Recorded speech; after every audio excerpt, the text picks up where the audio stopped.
looking for this for weeks.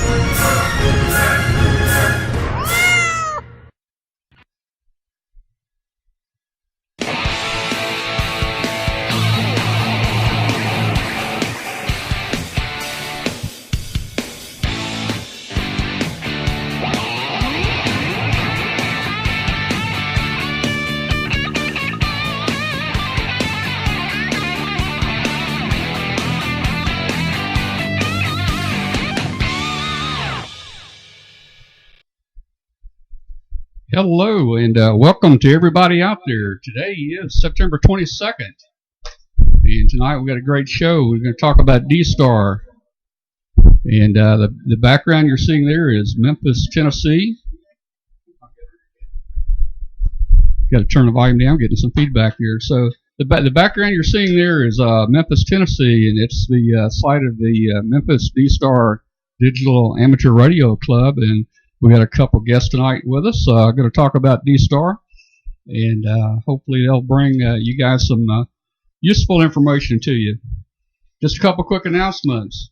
I got an email said they were getting a message they couldn't run Flash. You don't have to run Flash on our site anymore. We changed the video to HTML5. You should be able to watch it even on mobile devices now. The embedded chat room is a Flash embedded chat room. We embedded that for ease of some people. They kept losing the chat room when it popped out. So that's for all you guys that don't like to hunt for the chat room after you click on something else. But if you notice at the bottom of the chat room, there's a button where you can click the chat room out. You can pop the chat room out if you want to, or you can pop out the alternative HTML5 chat room. And that way you won't have any Java problems if you want to do that. So play around with it a little bit. Remember, we have a backup server running for video. And you can click on a link below the video if you're having trouble receiving the main video stream.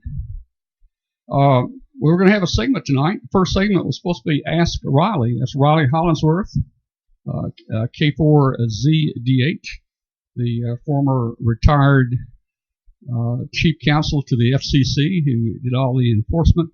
Riley had something come up at the last minute, could not make it to the show tonight. So he does have answers to all your questions, and we'll have Riley on, I think, next week. So if you got any more questions for Riley, send them in. There's an email address called askriley@w5KUB.com. We got some call-in lines tonight. If you want to call in and ask questions by telephone, we'll publish that number in a little while. Also, I think that we're going to have D-Star on reflector 67 Bravo. 67 Bravo will be on if you have questions, and the guys will be taking questions there. So let's do this. We've got a packed room in here tonight. We're gonna switch my position with the two guests tonight, and then I'll introduce them. So everybody stand by and get ready for a great show tonight. We'll be right back with you.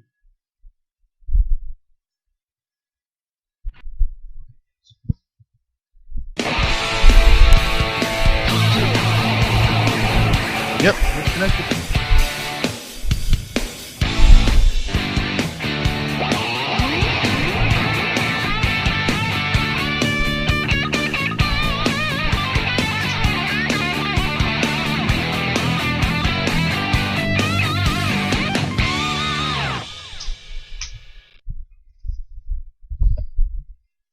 Okay, so let me get out of the way here.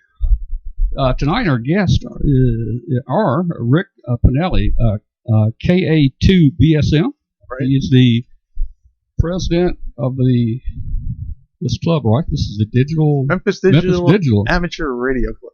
Okay, and we also have Cliff Gurlen with us, NS4B, and I think you're the vice president.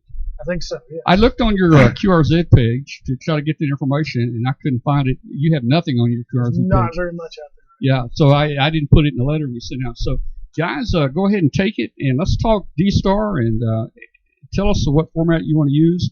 We'll take questions in a little when you get ready to. We'll open up the phone lines. We'll open up 67B. Sure. and also a chat room. Okay, well, as Tom mentioned, I'm Rick Pinelli, KA2BSM. I've been in amateur radio for about 37, 38 years now, and more or less played in a lot of the modes, but no mode has me more excited than the digital modes today. And basically, our show tonight is not really to teach you too much of the basics of D-Star. It's basically to explain the misnomers that are out there as far as digital communications go, whether it's D-Star, DMR, Moto Turbo, System Fusion from Yaesu. There is a lot of pushback in the ham community for the digital modes for some reason.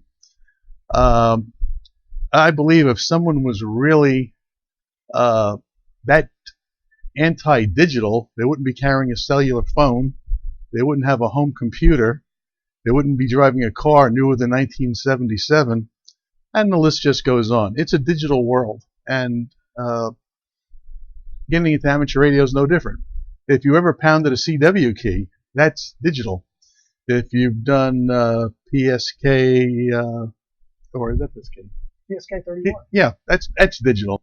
If you send slow scan pictures to your neighbor across the world or across the street, you've done digital.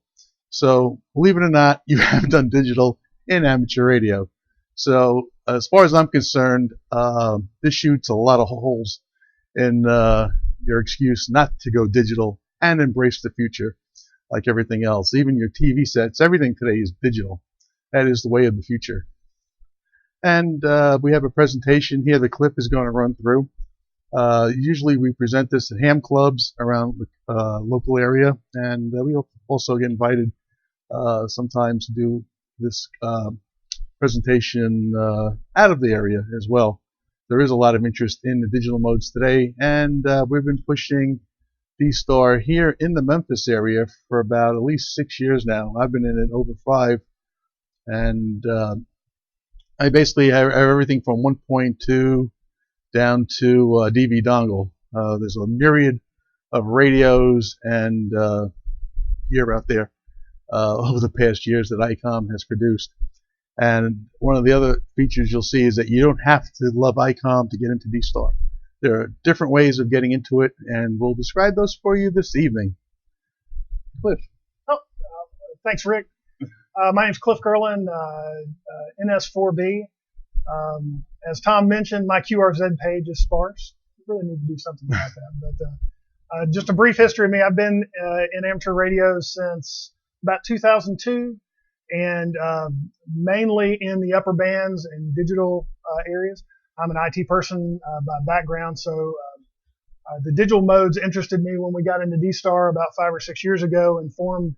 Originally, it was a D-Star club in town, but then we decided to branch out, and really we were interested in all sorts of digital modes, including things like JT65, PSK31, etc. So low band as well as above 50 megahertz.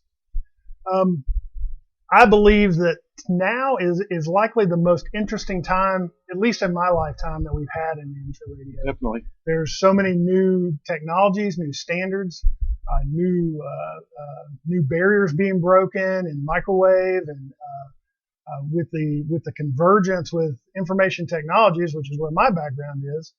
I think again, it's one of the most exciting things out there. The key is to be able to promote those exciting components, as well as serving our existing members or people who want to do more legacy type work as well, because they both have their appeal and right. Appeal for different things. I'm more of a builder and a maker and a tinkerer IT kind of person, whereas opposed to there's some people who seek more attaining that rare DX, and so the good news is there's room enough in ham radio for all these. Yeah. Specifically tonight, we're going to talk about D-Star, and there's a lot of misnomers, myths, and things like that, and hopefully we'll straighten out some of those things.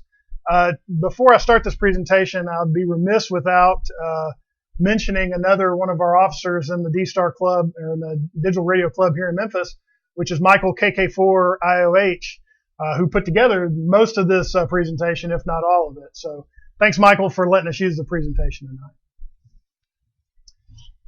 I'm going to go ahead and switch over to the presentation, Tom.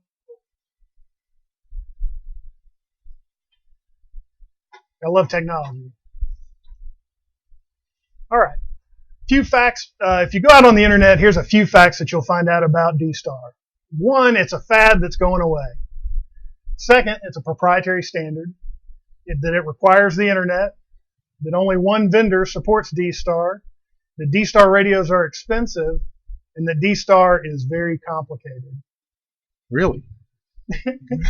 No, so let's take a look at some of these things. First off, how many D-Star users are out there?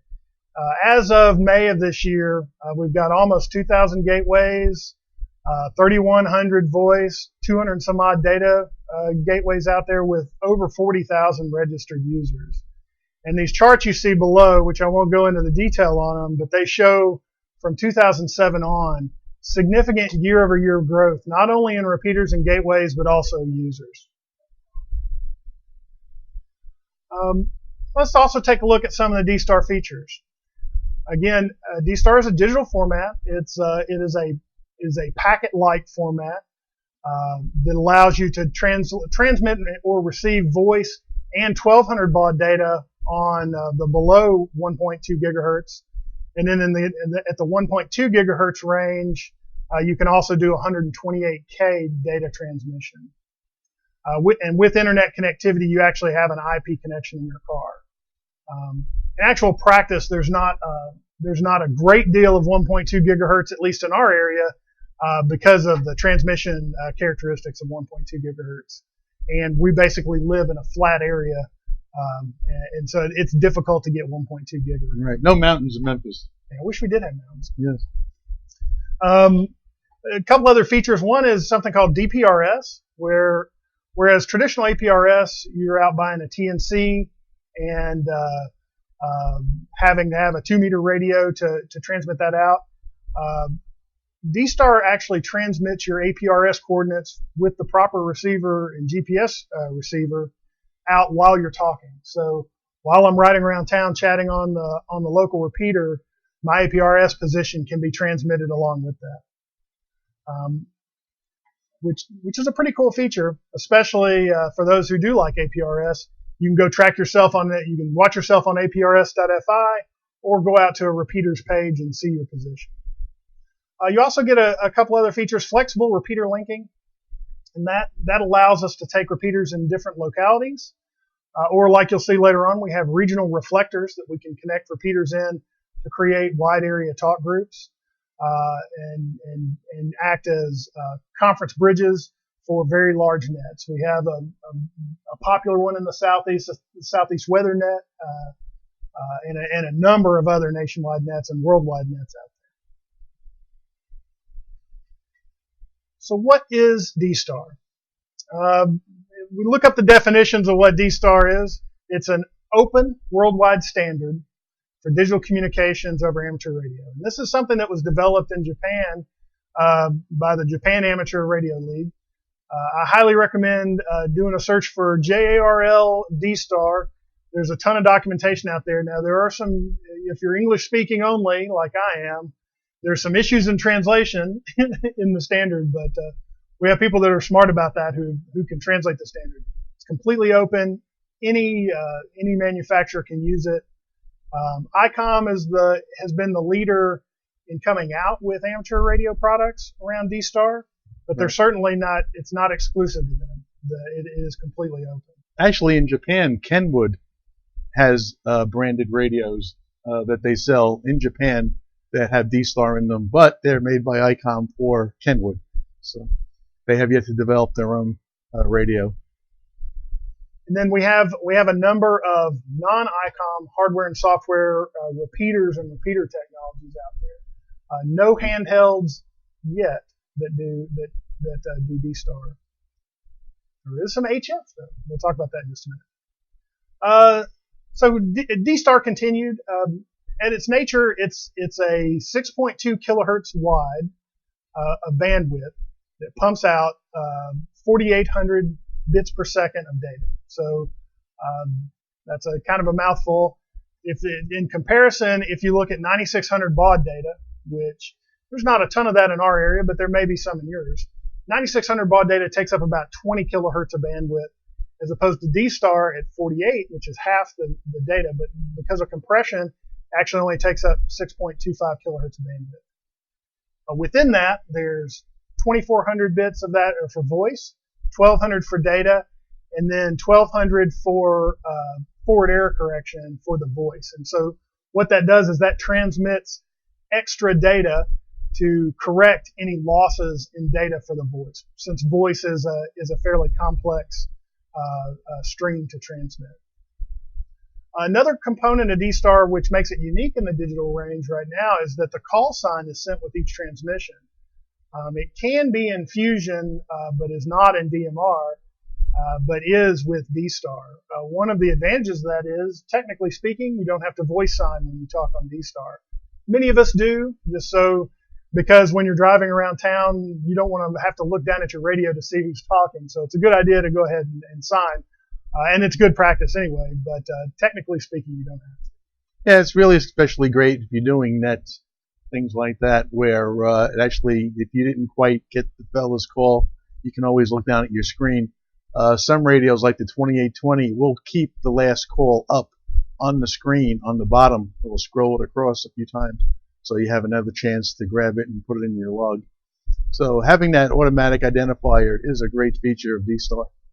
And for the visually impaired, or if in my case the lazy, you can turn on some radios an audible readout of the call sign. So as people key up, it'll call the voice synthesizer will actually read out the call sign. Right. So that's kind of nice for just having a radio or a rig sitting at your house in the background. Somebody keys up, you don't know who it is, and they can read the call sign out to you, which is pretty neat. Well, not only that, it keeps hams honest as well, because you can't throw a carrier, because you will be identified. If you sit on your mic in your car, you will be identified. That's true. If you accidentally transmit all of Freebird in your car, everybody will know who it was. Right. So it keeps everyone honest.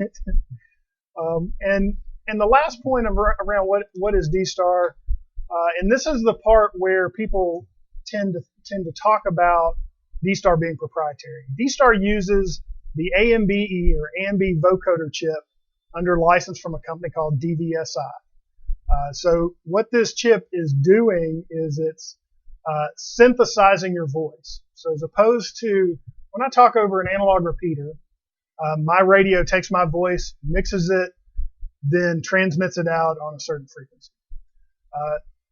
In digital radio, D-Star, DMR, Fusion, any of the digital standards, they're using they actually use the same vocoder chip from DVSI, or you can get a software version of it as well.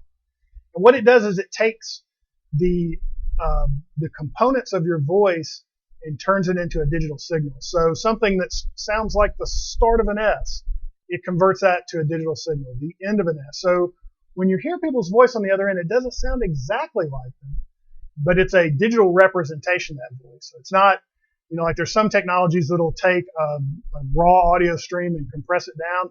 That's not what's happening with these digital vocoder chips.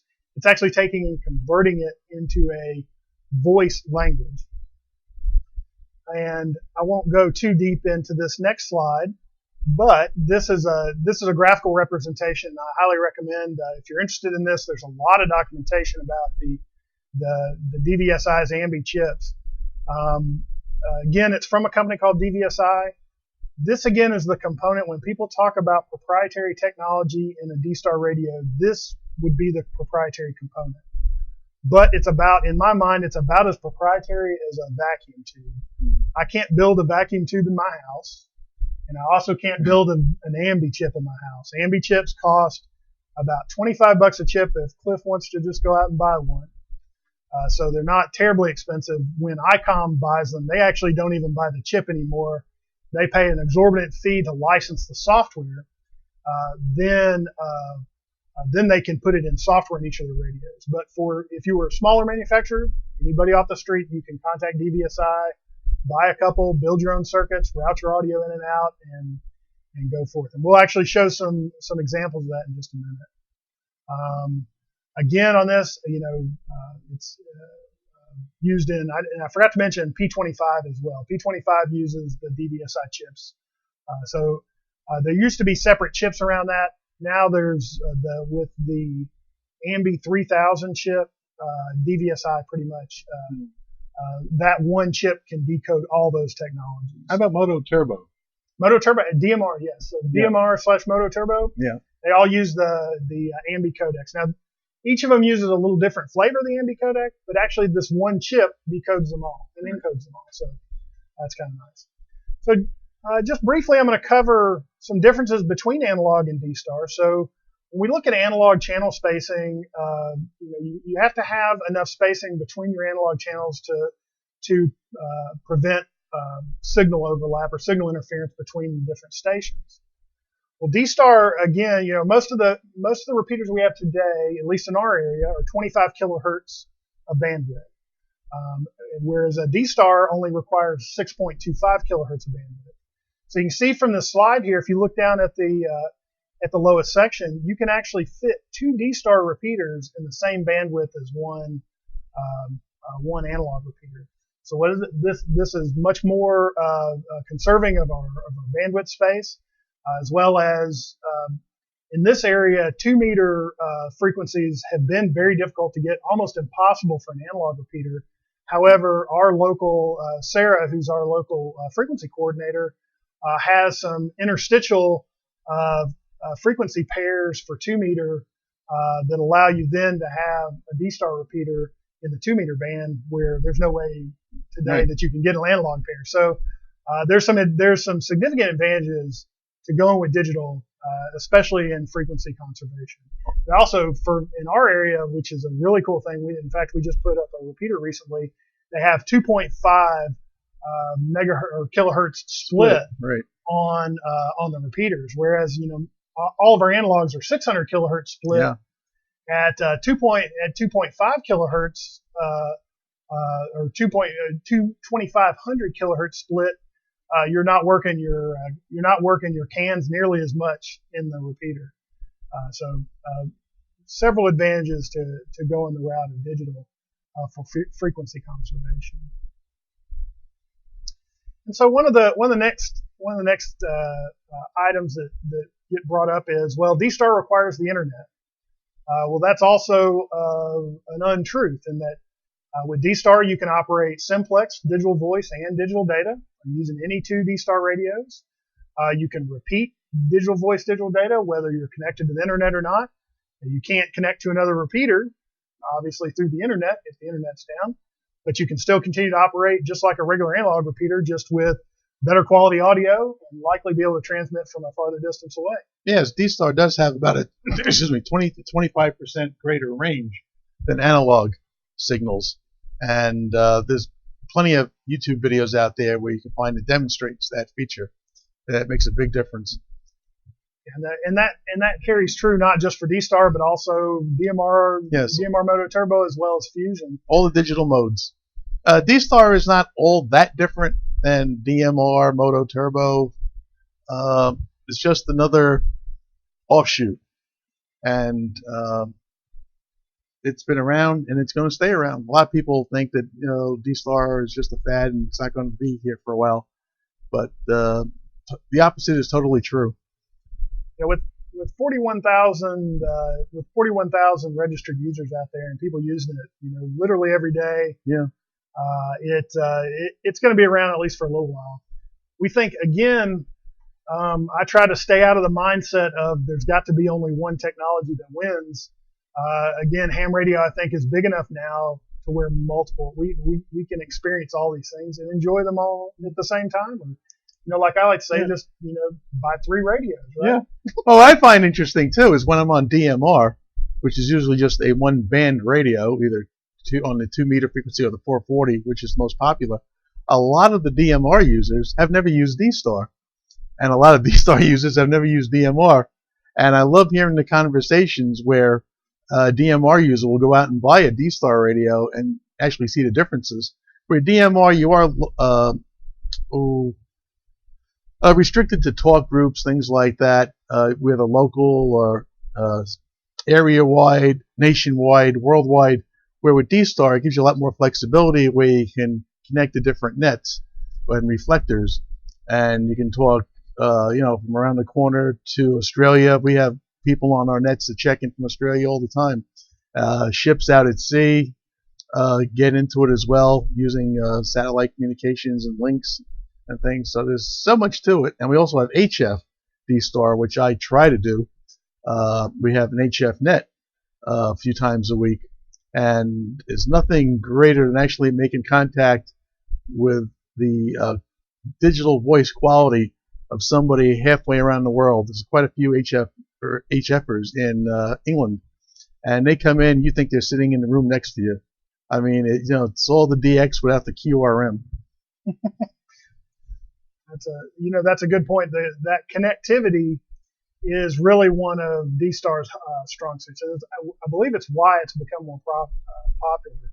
It's like the old VHS versus Betamax arguments. You can argue about that all day long, but if you can't find a Betamax tape down at the store, it doesn't matter who's better, right? So the one major benefit to D-Star is there's a lot of ways to connect, and we'll talk a bit about that in a second. I still have a Betamax machine. They're good machines. They are. Great audio. Yeah. But so we talked about the traditional ways to operate D-Star, the simplex repeater without being linked up. We have some other things that are a little bit unique. One is you can have a hotspot, so you can have a small simplex or duplex repeater in your house that you can then connect up over the internet.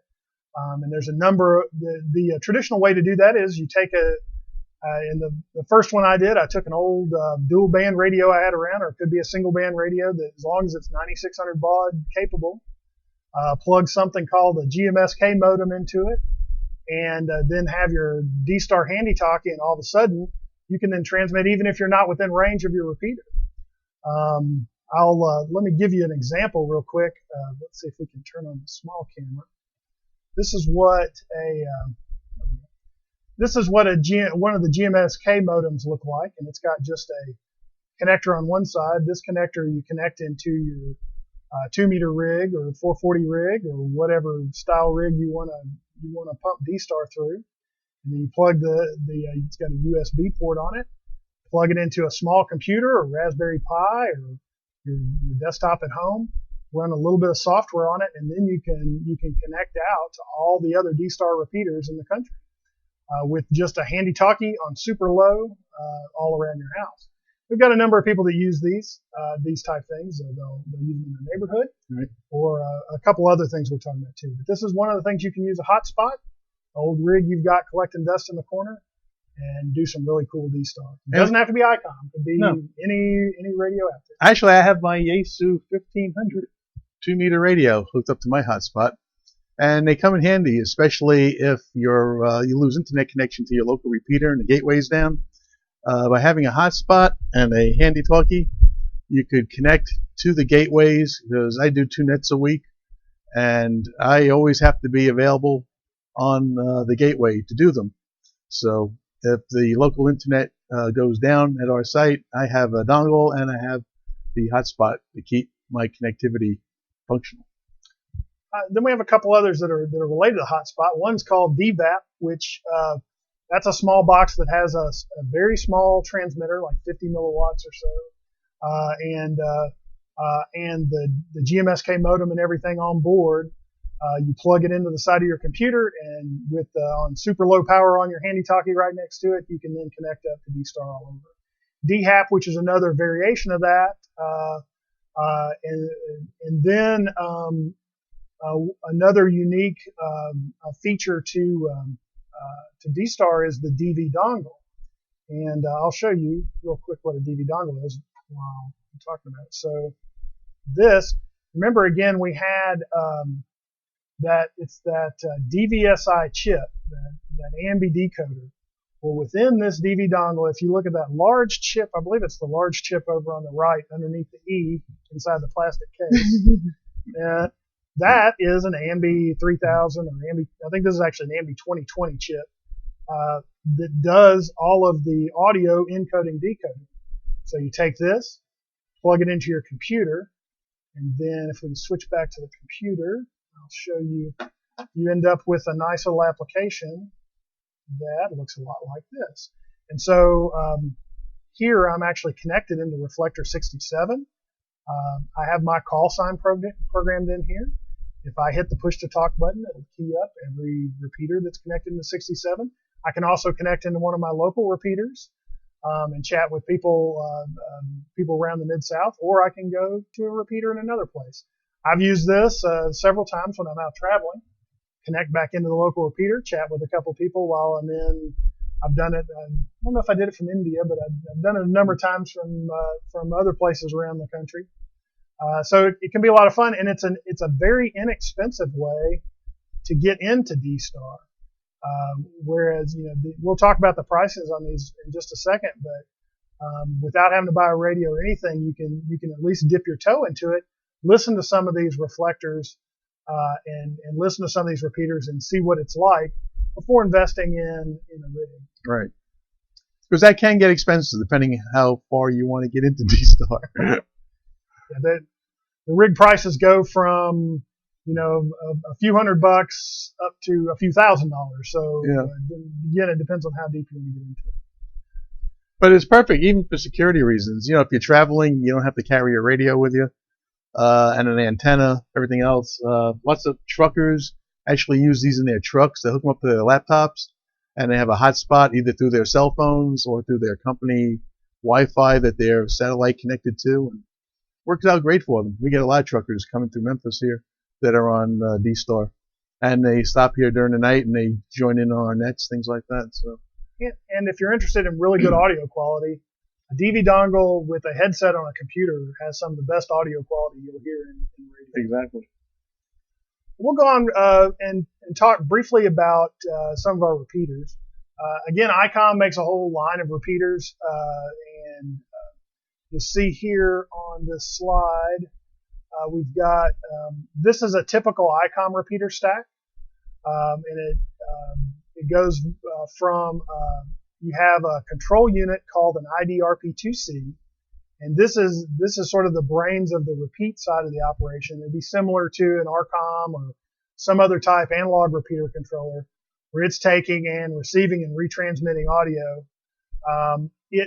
The uniqueness of the D-Star stack is it also has IP connectivity to a box called a gateway server, which then that gateway server will take and you can repeat that audio out to other nodes. You can have things like DV dongles connect in.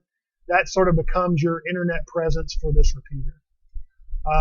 Then again, there's a 23 centimeter data only. That's that 128K data module that's all IP on the client side, as well as a 1.2 gigahertz voice unit.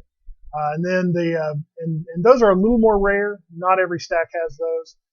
Almost every stack is going to use the 70 centimeter, as well as many of them have the 2 meter. I think 70 centimeters is probably the most, because of the availability of frequencies and the ease of implementation, the size of cans and everything.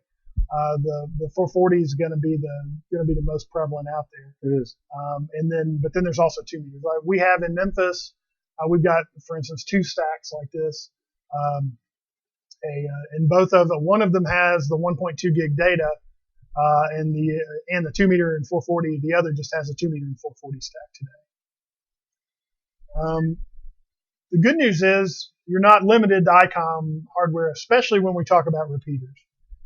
So here's an example of taking a Motorola MTR 2000, great rock solid repeater.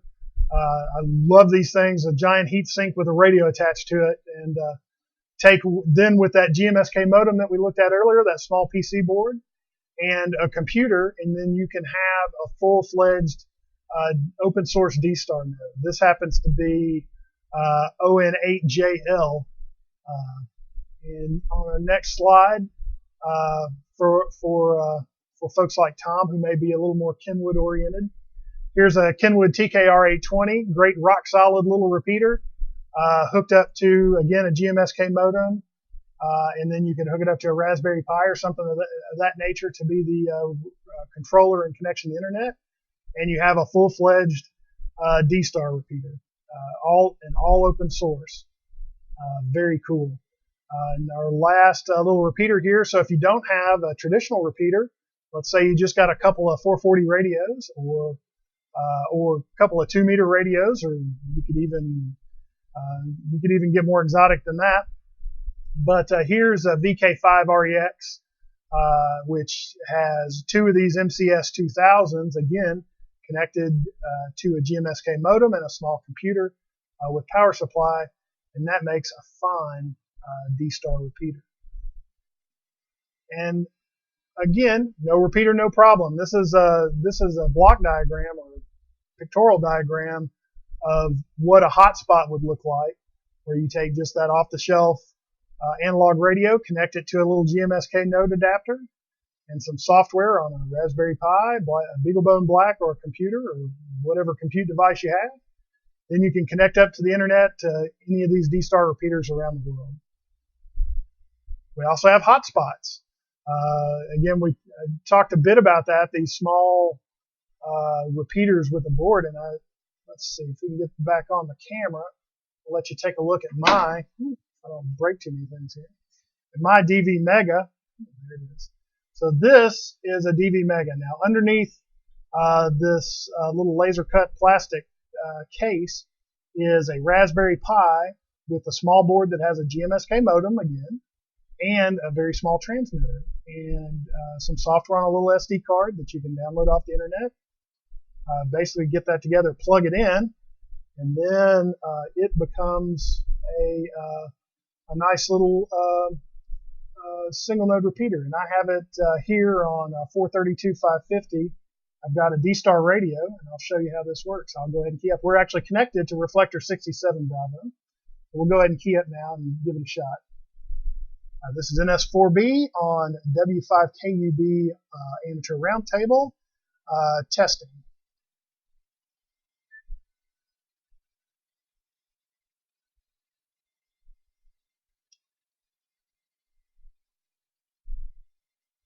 Well, it looks like we transmitted, but everybody happens to be asleep, and that's okay.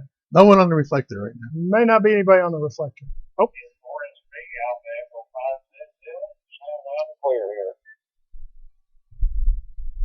All right, thank you very much there. That was Alpha Echo 5ZZ, I believe. This is NS4B. Name here's Cliff, and thanks for coming back.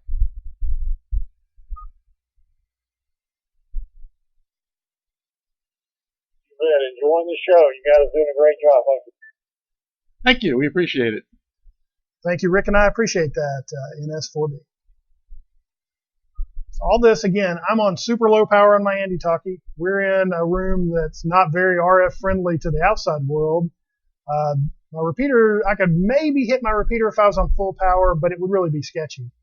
But now I can take and connect up to different reflectors, connect up to different repeaters, and again, talk all around the world. Now, if we can go back to the slide again, there's a couple other examples. There's a unit called a DHAP, which is it's got a little more technology in it, and you can certainly go and hunt those down on the internet. But it's the same basic principle where you have a small transmitter, a computer, and a GMSK modem. There's another hotspot called the DVAP, which is made by the same folks that make the DV dongle. And it, again, it's just a small card, mini USB port, a little antenna, and they have a dual band version. You can plug it, pop it in your computer bag when you leave to go on a trip, and take it if you don't have a repeater that's in your area, and use that to continue to transmit. That puts that about 10 milliwatts? Yeah, I think that's like 10 milliwatts. Yeah. So you can walk around your block if you're walking your dog, things like that, if you don't have a D-Star repeater in your area, or you can't hit it from your location. You have that in your shack, and I know some fellows actually hook external antennas to those to increase the range, because it is only 10 milliwatts. We had one fellow in town hook it up to a stack 11s sitting about 50, 60 feet, I believe it is. Yeah. I think he got maybe 12, 15 miles out of that 10 milliwatts. So you can do a lot with 10 milliwatts, but it's really meant for around town. Again, here's some other examples of hotspots. You can fabricate them and create them any which way. A lot of flexibility. Again, not a closed model. You can be just as open as you like with this type technology. And then dongles. So I showed you the DV dongle before, and we'll look at that on a slide. We also want to talk about the Northwest Digital Thumb DV. This guy only runs about $120. It's a full DV dongle, but instead of the one that I showed you before, it's got a cable on it that has a cable on it. This one just plugs in and is the same size as a thumb drive. And here's mine here. And you can see this actually a little bit better. That chip that has the NWDR, I believe that's the AMBI chip. This is an AMBI 3000 chip, so technically speaking, this could decode, encode DMR, P25, any of those technologies, and there's plans to do that. Now, again, this one's only about $120. The DV dongle, I think, is running $199 right now, maybe $149. I think they came down to about $150. $159. So this is a little less expensive. And a new feature to this, if you happen to be a Flex Radio 6000 user, so you got 6000, 6300, or 6700, you can take and plug this into your Flex 6000 series. The latest version of Smart SDR supports this, and now you've got an HF D-Star rig, and you didn't have to spend anything but about $100, which is pretty cool. Right. The 9100, which is the premier HF rig, cost a few more dollars than that. But especially if you've already got a Flex radio and you want to play around and test around with a D-Star, I highly recommend getting one of these. It's low cost, and I promise I don't get any kickbacks from Northwest. But this is a fantastic little guy. This is a essential member of when I travel. This goes in my travel bag. And again, the DV dongle, $199, maybe $159 now. And then on the radios, almost all the commercial radios, or all the commercial radios right now, I guess with the exception of now Flex Radio, are going to be ICOM radios. And there is a whole range. There's lower cost mobiles like the ID880H. I showed you the ID51, which is a great little handy talkie. This has become very popular around this area, or ID51A. These are not the least expensive handy talkies out there, but it's got a built-in GPS receiver, and it has a really cool feature since it has GPS, and it has an SD card slot in it. If you're in an area and you don't know what repeaters are around you, what D-Star repeaters, you can actually select Find the D-Star repeater near me, and it will switch over to that frequency with all the correct information and let you connect up immediately, which is pretty cool. It makes D-Star easy. As well as the 5100, which has that same sort of functionality in a mobile. We have as well a number of other radios, and I'm not going to go through all of them. There's some more legacy radios. If you're new in the hobby, I highly recommend the 51 or 5100, or if you just again want to dip your toe into a rig, the 880H. All those are dual band radios. Right. They do analog and digital. So you're kidding. I thought if I bought a D-Star radio, that's all I can do with it. No. I mean, I can do analog with a D-Star radio? Absolutely. Oh, wow. I'm impressed. It probably does analog better than some others, because to meet the digital tolerances, oftentimes the receiver and transmitter have to be a little bit higher quality. Right. D-Star not as much, but if you get into DMR especially, they really have to be a lot higher quality. Also, if you're interested in putting HF in your car, or if you have limited space in your home, you might want to think about getting the ICOM 7100, which is a touchscreen radio. It's really nice. It has the remote head, and most of the functions, you just hit a menu button, and then you just tap the screen, and you can do full screen or split screen. You can have 2 meters on analog on one side, 440 D-Star on the other, or you can have 2 D-Star radios on. And well, actually, no, that's the 5100. You can have both at the same time. But it gives you full 440 70 centimeters right down to 160 meters.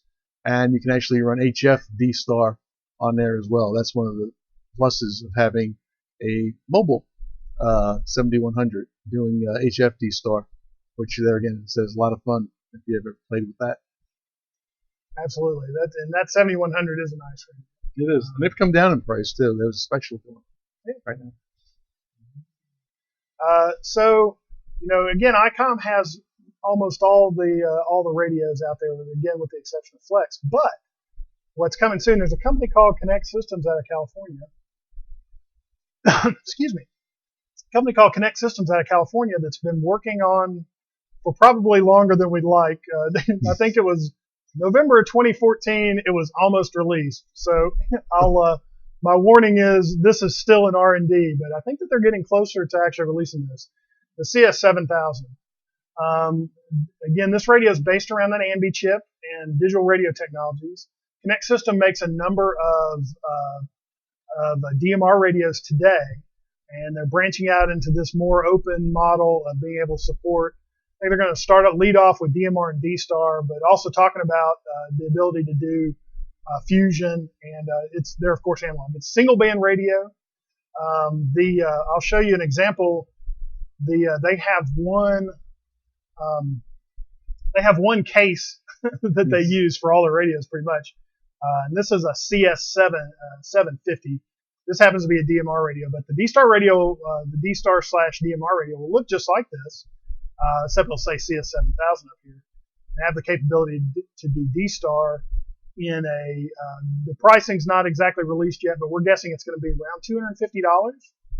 And these are pretty rugged radios, as far as radios go. It won't win any Red Dot most beautiful rig in the world awards, but it's a nice.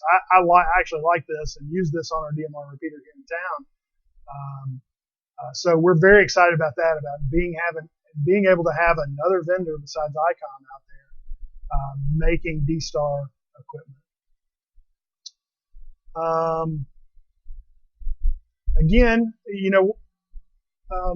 back to D-Star, the core, what makes it good is the ability to link to other places and to other reflectors and other repeaters. I had to turn my radio down just a second ago, but we had a call come in from Australia on Reflector 67, which Reflector 67 is just around the corner from here, right. And we're able to leverage that not only on the local repeater here, we've got our local repeater linked up, other people linked into it, as well as on this hotspot, and folks in Australia and all over the world. That's right. Hello, Australia, if you're watching us out there. A worldwide internet broadcast here, and just like D-Star, worldwide. Based again on the basis of D-Star, which are those repeaters out there, but then that gateway technology that allows us to link them together.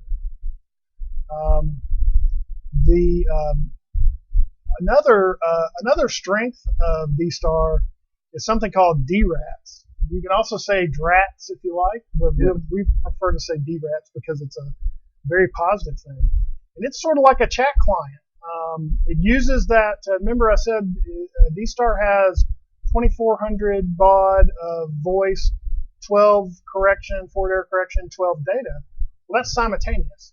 So while we're actually talking on D-Star voice, we can also be transmitting DRATS data, as well as DRATS data can be transmitted over the internet. So we have chat groups open during our nets here in Memphis. The chat groups pound Memphis if you're a DRATS user, and that's capital M. And I'll show you.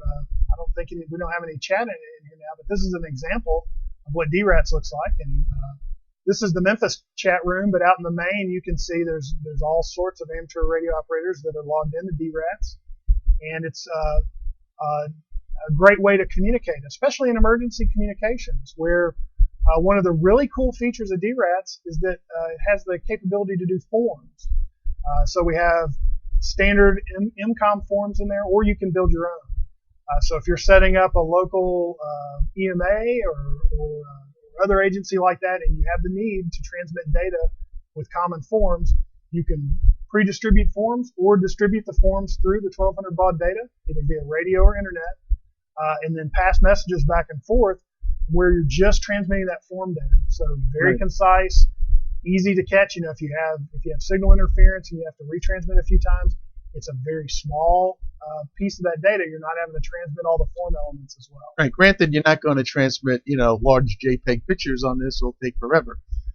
It's mainly made for data and maybe, some small thumbnail shots of disaster areas, things like that.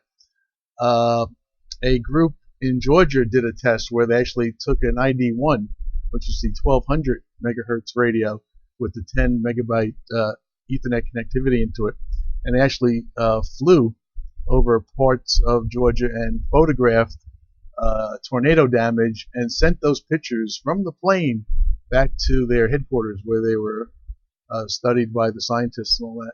So that was a really good feature. They used basically instantaneous photography from an on-site location. And another positive about DRATS is that you can actually, any of the users that are logged in, you can actually attach to their machine. When you download DRATS on your machine, it puts a shared folder on your desktop, and you can put different forms in there. You can put a list of nets in there that you might want to share, and anyone on DRATS can connect to that shared file on your folder, nowhere else on your machine. It is secure, but only to that folder, and you can actually share data back and forth, and that's something we've done also. And with DRATS, in a simplex mode, we've conducted tests here in Memphis with that, where in simplex, not everybody can hear each other, but through DRATS, we are actually able to send messages and have them actually go, say, from Coldwater, Mississippi up to Memphis, and then out over to Bartlett or further out to Kyville, whatever. And it just followed a path of, it went to who you wanted it to go to. It was almost directable in a way. So it was using other stations as a pass-through to get the information to where you wanted it, which is another great feature. And DRATS is D-star spelled backwards. Not just DRATS. DRATS. Well, and while we were just talking, KB5HBT posted a message out in the Memphis chat channel, which is pretty cool. Hey, Lou. He's out in El Paso, Texas. All right. And Lou actually teaches DRATS. He has a regular course and I believe an advanced course. So if anyone wants to know anything about DRATS, Lou is the guy to talk to. He's a regular check-in on our CertNet on Thursday nights and on the Friday night Memphis Digital Amateur Radio Club. D-Star DRATSnet. We also run a DRATS chat room on our net on Friday nights. So we're on Reflector 67 Bravo, so tune in. Love to have you. There's a little promo for the net. For the net. We also, if you're in the Memphis area, the second Saturday of every month at around 10 a.m. to noon. Well, they were earlier. And we've got a website and everything, but memphisdstar.org. Stop by and say hi to us. We have a lot of fun. We've had folks from all over the region pop in, Arkansas, Mississippi, and we have a lot of fun showing off gadgets and talking about digital radio. Yeah, Cliff's the gadget man. He could bring anything from a quadcopter that he'll fly out in front to you never know what. Could be 3D printed poo we've had before. Right. Yeah. But you never know what we're gonna be up to. But, that is about the end of our high level overview of D-Star. Hopefully we didn't get too technical. Certainly in our questions, if you want to try to get technical, please try to stump the chump.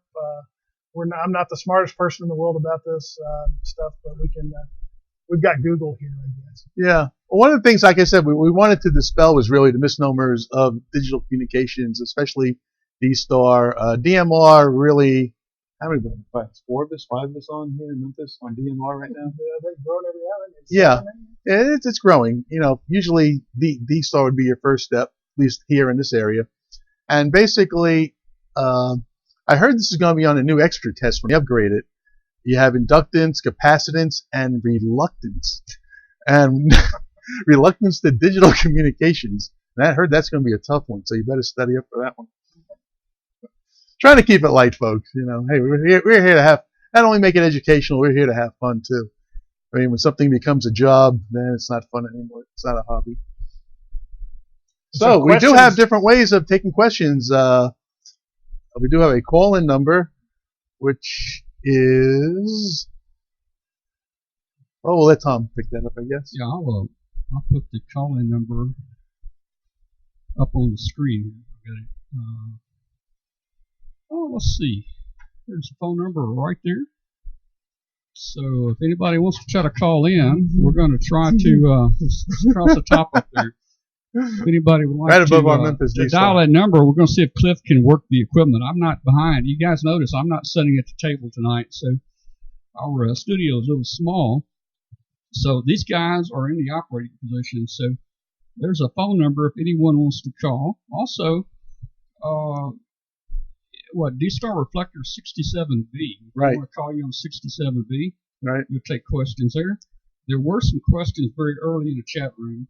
I don't remember what they were. I guess I could go back and look. But if you put a question in the chat room earlier, please repeat it.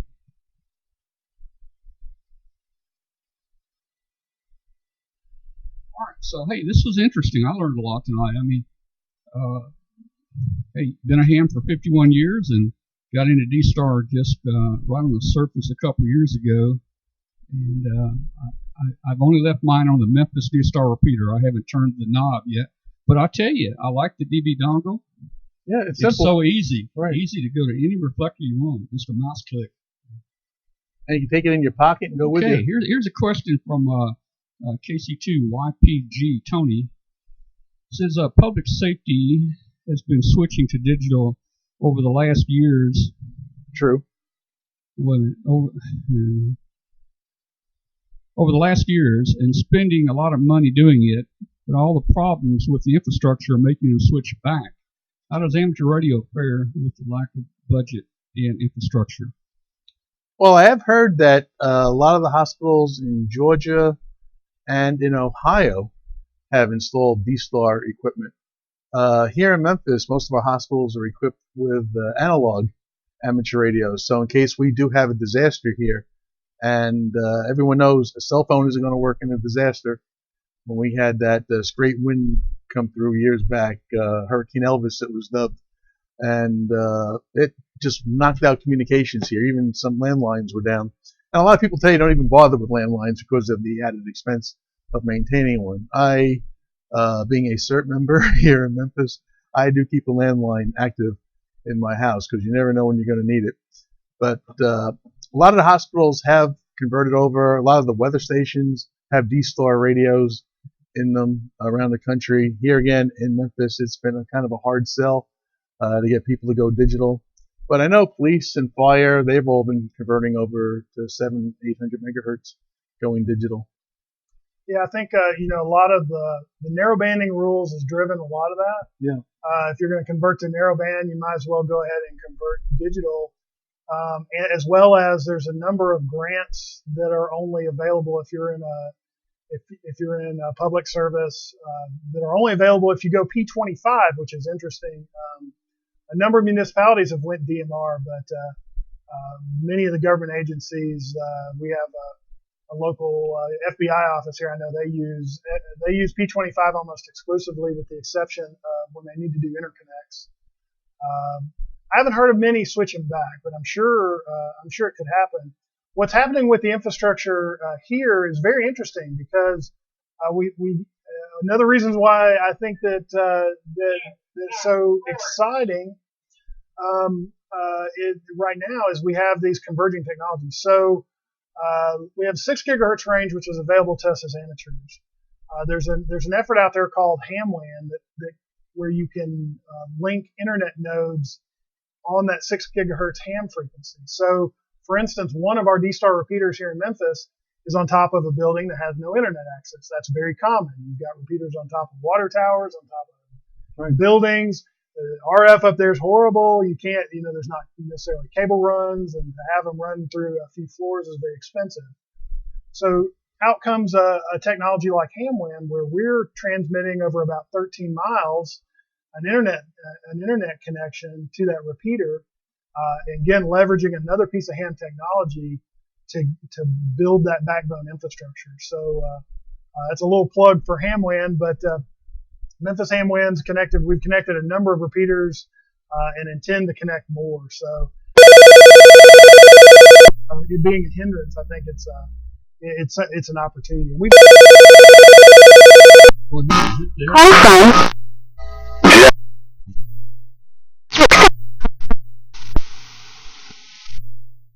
Jeff, N3VE, this is NS4B. Go ahead.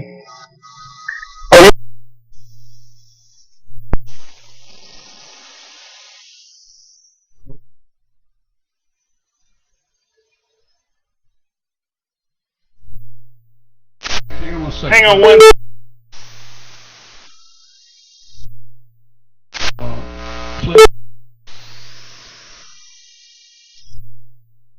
Adjust that.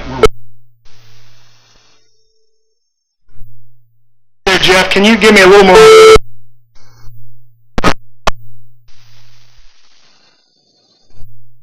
I'll get you to repeat it. We're a little low here.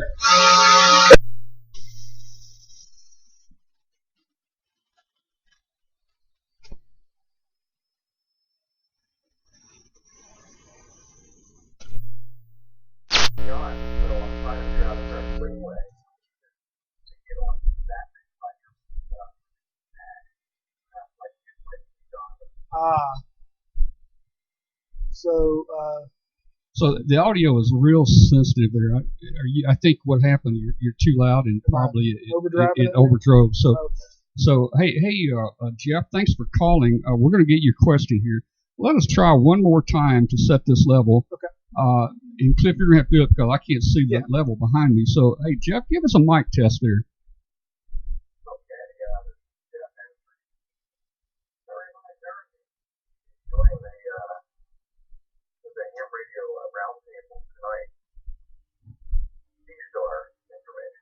Oh, let's switch it over. It's going to be up. All right, one more time, Jeff. All right, one more time. We've got so many switches here. Uh-oh. That's all right. Okay, I'll give you some more audio. I did upgrade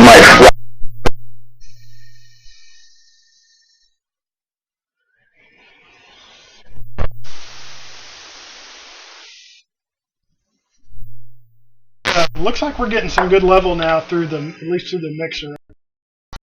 We lost our screen here, but that's great. I'd love it. You know, I've been lusting after one of those 60 being able to do D-Star with just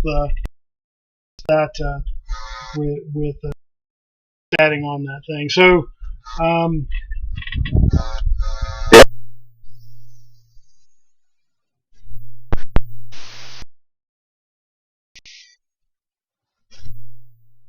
So the problem before, let me see if I can catch this, is 5100 and also a DV dongle, and you want to be able to connect to a specific reflector through the DV dongle, or is it through the 5100?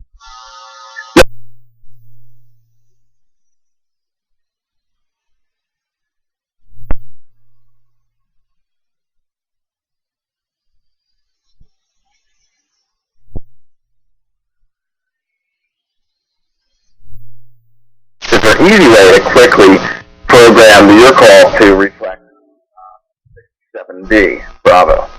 Yeah, I think you can, on the 51, you can go down and manually enter it. So if you click on menu and then you go down to call sign, and then in the UR, let's see if I remember this right. Do you have one in front? Do you have a 51 there? Yeah, I do. I was using earlier, the picture I had on earlier. I've got a 51. You know, I don't, if it's in DR mode, are you using DR mode? I am not. If you're in DR mode, you can go down and do direct input. But if you're using a memory channel or just punching the code into the VFO, you can't actually do that. You have to go in and add it with the software. I forgot about that. That's where the problem was. Yeah, that's a little oddity of the 51 on using a memory program as opposed to DR mode. That's why it's almost on that 51. You almost always want to use the DR mode if you can. you get a lot more options on being able to program in the call signs. Yeah, they're adding new reflectors every week. Right now, I think they're up to like 71, 73, something like that. So yeah, well, okay. So I guess I should keep up on my software. But using the DR mode, and I don't want to carry this on too long. There's other people that probably have questions. I guess I'll have to try to fool around with that and see if I can figure out how to do that. Thanks for taking my call, Tom. Okay, Jeff, thanks a lot for calling in, and it took us a minute here to get the level set right on the telephone interface, but I think we got you. I'm glad I could help you with that. Okay, thanks a lot. Jeff is a regular watcher of the show. He's on here almost every night, and he usually joins us at the end of the show. Thanks, Jeff. Okay, Tom. Thanks, okay, guys. Great show. Great presentation. Thanks. Okay, Bye. Here's a question. With basically ICOM being the only manufacturer of D-Star radios, do you think we'll see other manufacturers jump to the market like we're seeing in DMR besides CSI? Or has GMSK been abandoned by the other commercial manufacturers? I don't know that it's the modulation per se, but I don't expect to see any other manufacturers come out with D-Star, frankly. I don't think that there's likely not enough market. The reason why you're seeing so many DMR radios out there are because of the commercial implications. Right. Motorola, Kenwood, and then now we're starting to see the Chinese manufacturers come out with them. I think that I really don't think there's enough market for a ham-only format like that. Unless there were some commercial use for D-Star, but yeah, I really think it's probably going to be ICOM and then Connect Systems, and then maybe there might be some other homebrew radios that do multi-format, but I think that's probably going to be about it. There's just not enough. I don't think there's enough market right now to do it. Because with the Chinese influx into DMR, there's over 20 manufacturers of DMR radios out there. I mean, if you go out to eBay and type in DMR, I mean, get pages and pages of them coming back, and you can't beat the price of them. And if they break, just toss them, get another one. Hey guys, we got a great comment here. Hey, and we apologize for the phone call. That was the first time we've used this telephone interface. It is really touchy. Cliff, you notice I got the volume almost set at 0. There's just a real small window that it works right. It's like digital. Either you're there or you're not. It's digital. Listen to this comment. He says, that phone ring just sent the cat scattering off the desk, along with everything else on the desk. And so we just cleared the guy's desk. Another guy said we just crashed his shockwave. Anytime we can annoy cats, we're here for you. Kathy is trying to go through the chat here and check it out. Let's see, here's one question. He says he's looking to replace his DV, I guess that's repeater, V1 board I'm using for a wide area simplex repeater when using a Windows machine. It's not very reliable. What would you recommend to replace it? I'm connecting to a Kenwood TM D700 9600 bits per second port. There are a few more options. Probably, I think that board was that. Can you give me the model number of that board again? It was a DV RPTR V1. I have a DV. I have it in my box of tricks over here. I have mine as well, and I have weird problems with this board from time to time, especially in grounding. So be very careful with this with that board. If you're just using it as a GMSK modem, this is the Matrix Circuits Moencom, I think, makes this board. Been very reliable. I would probably just go with that. It's inexpensive, and he makes really good boards. I did the DV. The big advantage I have on this one is if you can get that AMB board for it, it makes a really cool analog gateway for D-Star. But other than that, the repeaters and things I've done, I've used this Moencom, or I had some other older versions the ones from Fred over in Europe, or I guess Fred's over on this side of the ocean now, but where you build your own. But I like to build kits, so if you don't, the Matrix Circuits is a fantastic board. Okay, Robbie here, KI4TTZ says, I may have missed it, but is there something I can send to a D-Star repeater to give me a signal report? We do have Echo feature, where you can if you want to see how good your signal is into a D-Star repeater, it would be like It'd echo back it would be like W4LET space E. It always has to be in the 8th position. And E gives you an echo where it will repeat yourself back to you. If you put an I in that position, it will let you know if the repeater is linked to a gateway or not. Okay. If you put a G in that position, it will get you on the gateway, especially in the RPT2 field. And the other one is a U. A U will unlink the repeater. Right.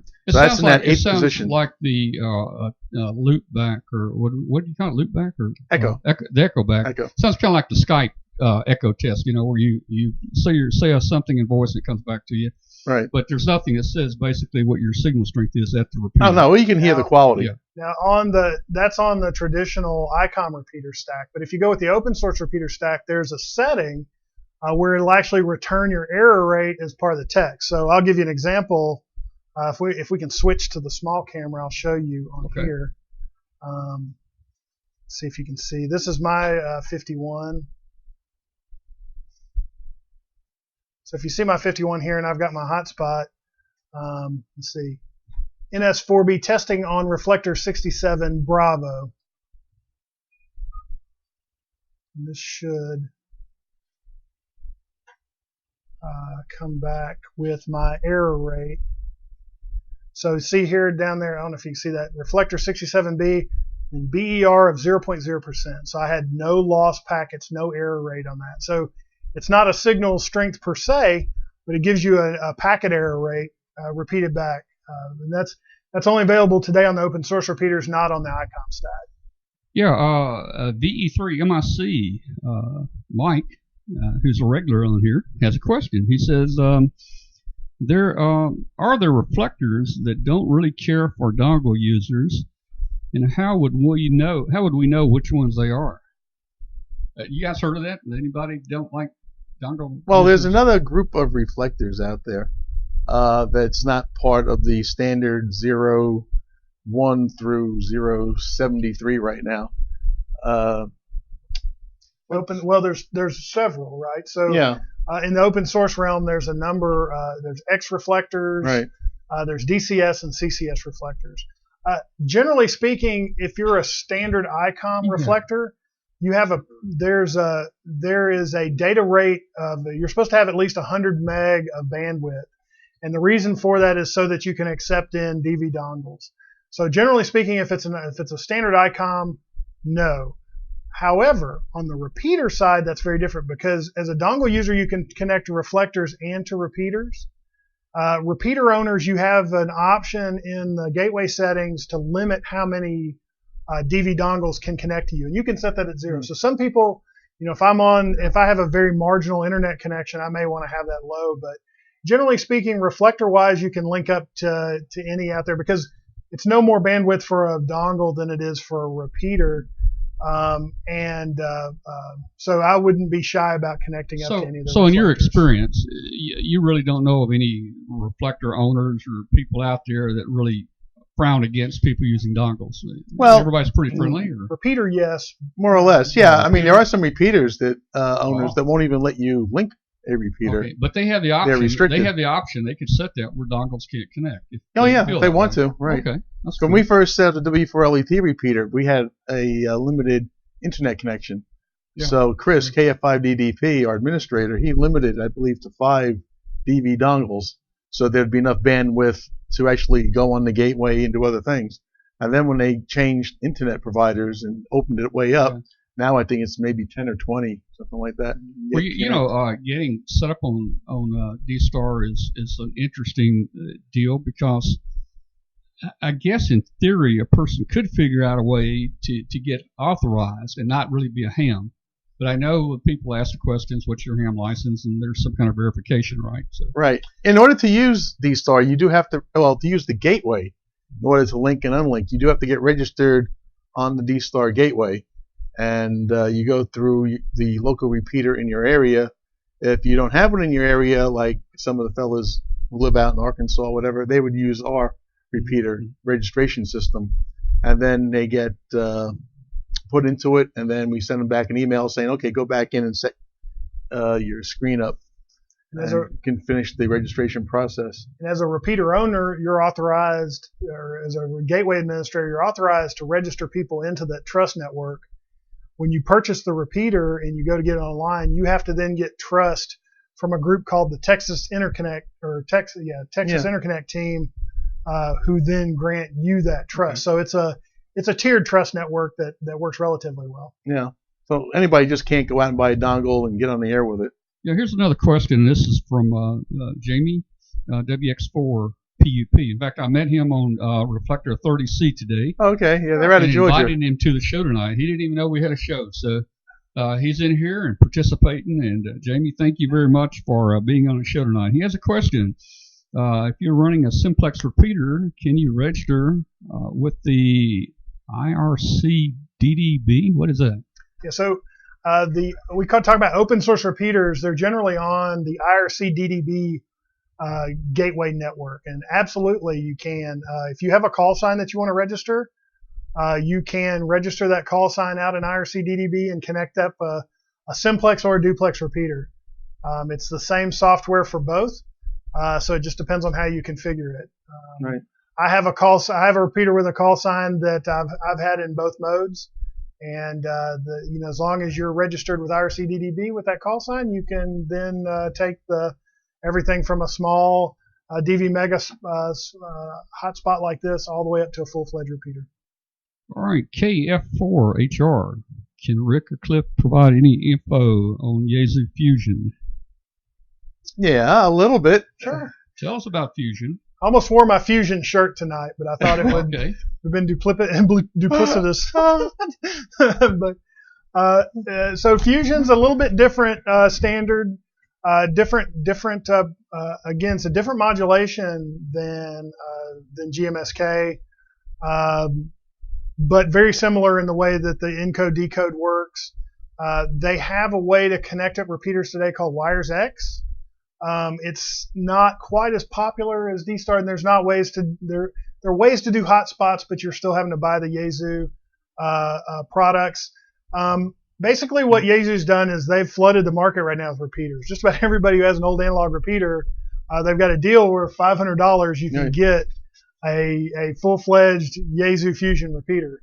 Now, there's a ton that are hooked up out there in analog-only mode. The repeaters actually let you operate analog-only, all digital, or they have some hybrid modes. There's even some crazy people out there who've taken a Fusion repeater and hooked up a GMSK modem to the guts and turned it into a D-Star repeater. But again, it's a decent standard. It's just still pretty new. There's not a lot of connectivity options yet, like there are with if I had to rank them, you've got the most connectivity options with D-Star. DMR is getting there. It's on the grow, I think, right now. Yeah. And then Fusion really is lagging behind right now. But since they're flooding the market with $500 repeaters, I would expect over the next couple of years to see somebody come up with some connectivity solutions.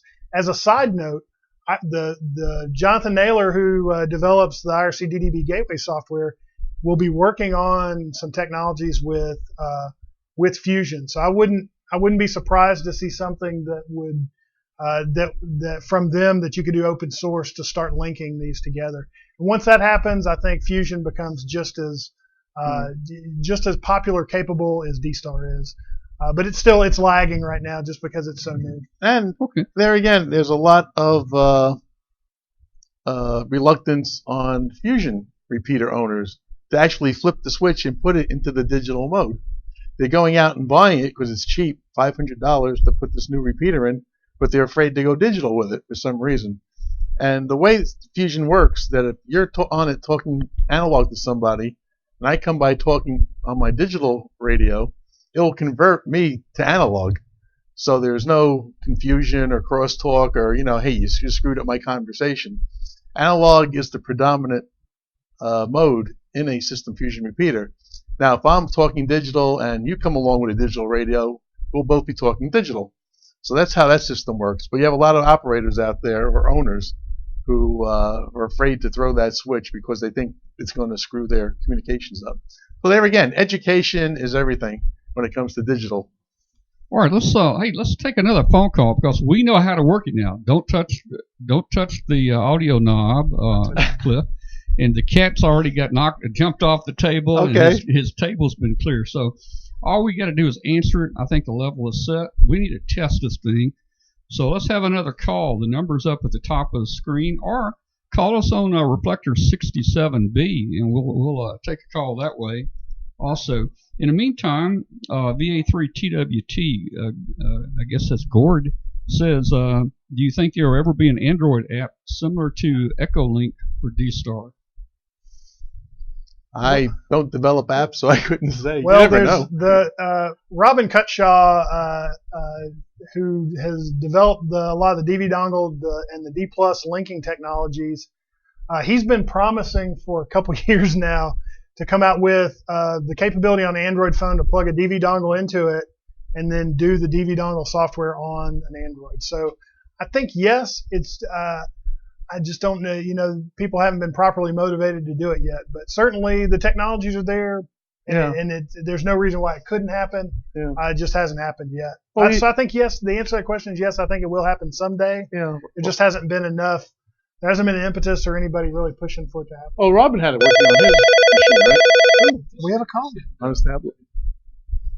Call from Tony. 6. Hello, Tony. You're on the air. Just a second. I haven't got my license yet. I'm studying, but I was wondering.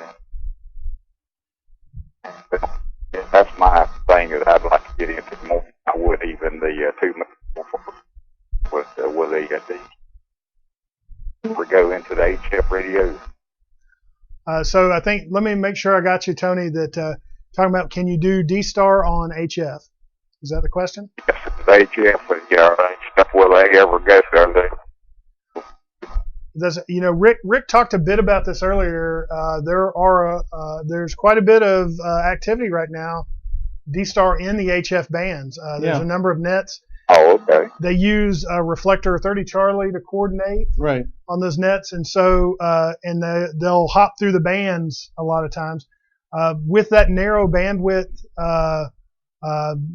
it can help in getting through certain conditions.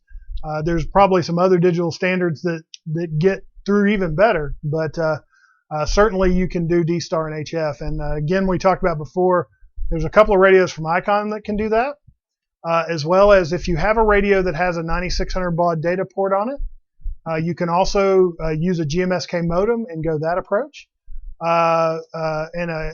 Or you can use a flex radio with the little thumb drive and do D-Star on HF that way as well. Yeah, they do the nets, I believe, on Tuesday nights and on Thursday nights and Saturday mornings, Saturday nights, Sunday mornings, and Sunday nights. Twice on weekends. I've got something here. A guy in Australia I was talking to today on D-Star sent me this. This is some type of HF testing schedule, and there's a schedule and dates and frequencies, and I don't know if that's something that's just starting up or if that's been going for a while. No, this has been going for a while. Kent in Atlanta runs this net. He's the main net controller. All right, well, I appreciate the help. Y'all have a good night. Y'all got a good show. Thank you for calling. Good luck. Good luck getting your license. Hope you get your license soon. Yeah, get that ticket. Yep. And this is the net I was talking about. It coordinates on 30 Charlie, and basically they do everything from 6 meters down through 80. And depending on how busy it is, 6 meters I haven't heard anybody on. It's pretty much dead for the most part. But there has been connectivity on 10, 12, 15, 17. 20 is pretty good. 40 is pretty good. 75, it depends. but you don't have all that hash noise and squeals and everything that just makes HF sort of not too much fun. And at the end, they do a hot wash if you want to participate in that, and they'll ask you who you spoke to, whether you had a two-way conversation or a one-way conversation, and it's just something they keep track of. And they'll spend anywhere from 2 to 5 minutes on each band to see how it goes. If the band is really open and there's a lot of communications going on, they'll let it go a little longer. So definitely something to check into if you're into HF and D-Star. And with ICOM, you do have the 7100 and the 9100 radios. 7100, it's built in. On the 9100, the D-Star chip is an option, along with the roofing filters. But the 7100, I believe, is on sale right now for about 11 or 1200, and it's a complete radio, 100 watts output. Sometimes you may just have to hook an external antenna tuner to it, and you just hit the button on it. It'll tune your antenna, and you're set to go. You're on D-Star. Just hit that DV button. Okay, do we have any more questions? I guess we're in the question mode right now, and if there are no more questions, we'll end this thing here in a few minutes. So going once, going twice. Let's get some more questions in here. I'd love to hear one over 67 Bravo. Yeah, I saw in a chat room. One of the guys said it'd be funny if a teleprompter called. Let me get back here a minute. Said it'd be funny if a teleprompter called, and not a teleprompter, but a telemarketer called. I guess we could have some fun with him, Yeah. You ever get these calls? I'm with the Microsoft support group, and we've noticed your PC has this virus, right? Yeah, okay. What do you want me to do? I usually lead them on for about 30 minutes, and then they get so mad at me they hang up. And they find out I'm not going to give them my credit card number. All right. Questions on 67B, or the telephone, or the chat room? Yeah. Yeah, the W5KUB chat room and the DRATS chat room on the hashtag capital M EMPHIS D-Star DRATS chat room. All right. Well, very good, guys. Hey, I think it was a good presentation tonight. We appreciate being here. We've got some good comments here. We're thanking you guys for coming and being on the show. And thank you for having us. That. And typically what we do after the show each night here is we use Google Hangout. You've been on it before. Yeah. I don't know about you. You use Google Hangout? Oh, yeah. We use Google Hangout, and we can allow up to 10 people at a time come into the show and be on our show. So, here's the AG4OS with a question. Oh, we got a question in on 67B. All right, AG4, I believe it was OS. Go ahead. This is NS4B.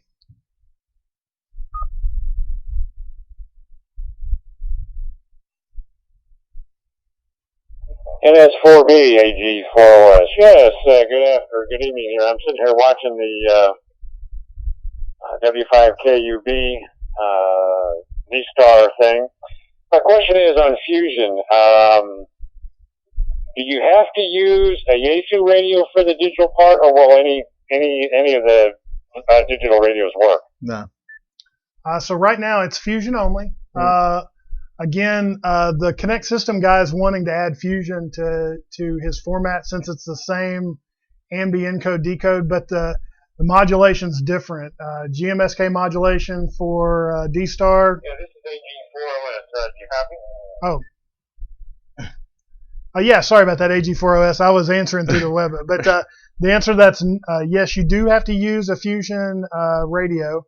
The modulation is different between D-Star, Fusion, and DMR. And so with those differences, you do have to have different radios or software-defined type radios that can do those different formats.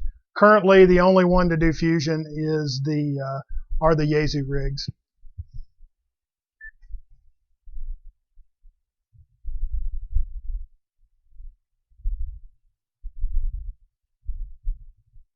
Yeah, there's a pause. A pregnant pause. Mm. So this AG4OS, I talked to him today on 30C. Oh, okay. And invited him to the show tonight. He's another one that hadn't heard about it. So guys, help us spread the word out on these D-Star reflectors. Spread the word Tuesday night, every Tuesday night at 8 o'clock, W5KUB.com. And we would like to have as many hams out there to join us as possible. Okay, thank you very much, AG4OS. Okay, maybe he listened to that last transmission on the web. I don't know. Yeah, we thought we were talking to him back on the web broadcast, and he was waiting for us back on the radio. Yeah. All right. Any last questions? Okay. Replay? Yes. I'll try to edit this tonight, or by tomorrow morning, and it will be on our YouTube channel. All of our shows are on the YouTube channel, usually the next day. And if you're not a member of our Facebook group, join it, because we'll post a link in our Facebook group of all of our shows and additional information, where we're going, what we're going to do next, who our guests are, things like that. And use the Facebook group just for ham radio. Put pictures on there. We would love to show pictures of your shack on this webcast. So if you'll post pictures of your ham shack on our Facebook group and put a little detail with them, we'll be glad to show your shack on the next webcast. So send those pictures in. And if your shack happens to be your mobile, doesn't make any difference. That's right. Show your mobile. Yeah. In fact, we've got a friend on here in N9LVS. He just got him a new mobile. He runs 1,300 watts mobile. He was on here with us last week. He is going to have a job changing all that over. Don't you hate putting stuff in a new car? Oh, yeah. Man, it doesn't fit, Not only does it fit, most of the cars today are plastic, too, so you lose your grounds. All right, well, I think that's all the questions we've got. Okay. All right, guys. Well, hey, thanks for joining us tonight. And, guys, presenters, thank you so much. Thank you for having us. We appreciate you being here. And they can, if anybody has any questions, they can communicate through our email address on our website. We'll get them to you. Sure. Unless you want to give your email address. No, well, it's, KA2BSM at gmail.com. And NS4B at ARRL.net, or my name's Cliff Gurlen. It's cliff@gurlen.com. Both work. Oh, yeah. Maybe. Mine is. if you look Cliff up, I don't even. There may be an email address, but there's nothing else. Nothing. Maybe it. You would think he's under the Witness Protection Program. There's nothing on his QRZ page. Really. Okay, guys. Well, hey, Kathy, have you put the Hangout link out? The Hangout link is at the top in the topic. The topic of the chat room is the Hangout link. If you'll click on that, you can join our show. And Kathy's going to send that link out. Now I'm going to try to connect in here in just a minute. I'm going to move a little bit of equipment around real quick. And we will join you guys, and hopefully we'll have another 15 minutes of people wanting to join us. And usually they ask questions and talk about things once they get on here. We'll retire to the green room while you make your changes. All right, you guys are going to go in the green room, okay? Be sure when you're in the green room, eat your donuts and have your drinks and all that stuff. Thank you guys very much. The gift basket with all the lovely prizes. There's a gift basket in there. That was a lot of fun.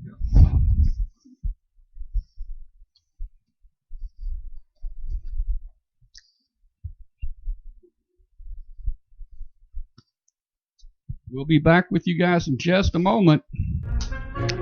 So you're saying I can ask this cat any question? The cat is connected to the computer.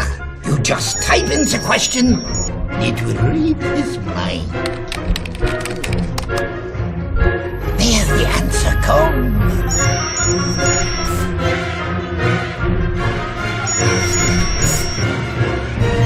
You're the man! I've been looking for this for weeks.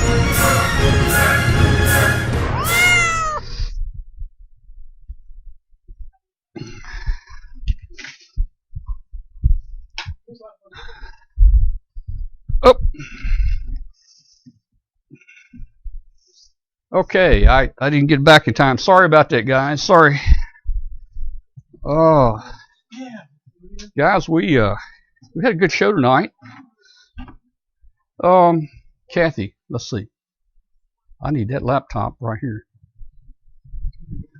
Yeah, probably gonna need to.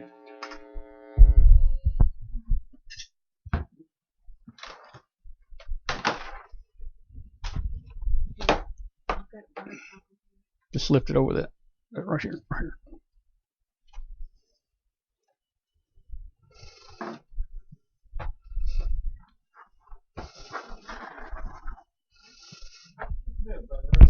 Okay, well,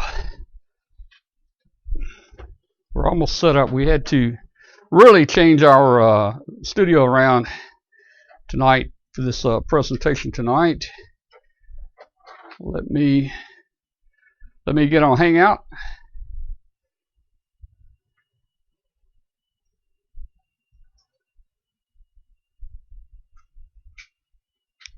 Almost there.